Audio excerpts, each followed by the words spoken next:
Господ е светлина моя и избавител мой, от кого ще се боя? Господ е сила на живота ми, от кого ще се уплаша?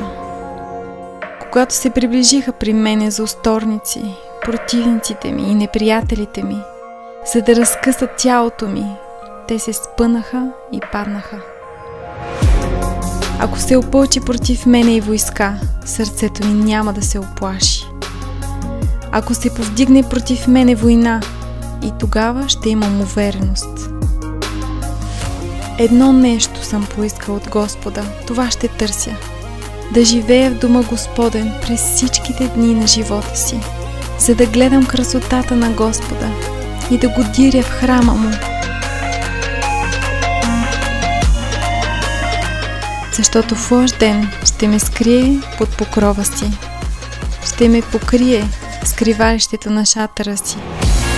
Ще ме издигне на канара и главата ми ще се издигне над неприятелите ми, които ме окръжават. И ще принеса в скинията му жертви с възклицание на радост. Ще пея, да, ще славословя Господа.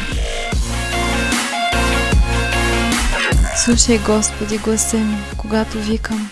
Смили се също над мен и отговори ми.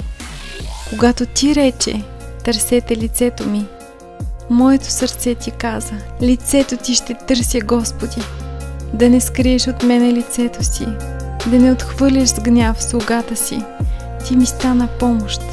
Не дей ме отхвърля и не дей ме оставя, Боже, Спасителю мой, защото баща ми и майка ми са ме отхвърлили.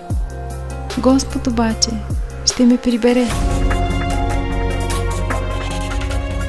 Научи ме, Господи, пътя си и води ме по равна пътека, поради онези, които ме причакват. Да не ме предадеш на волята на противниците ми, защото лъжливи свидетели са се вдигнали против мене, които дишат насилие. Ако не бях повярвал, че ще видя благостта на Господа в земята на живите, бих премалял. Чакай Господа, дързай и нека се укрепи сърцето ти, да, чакай Господа.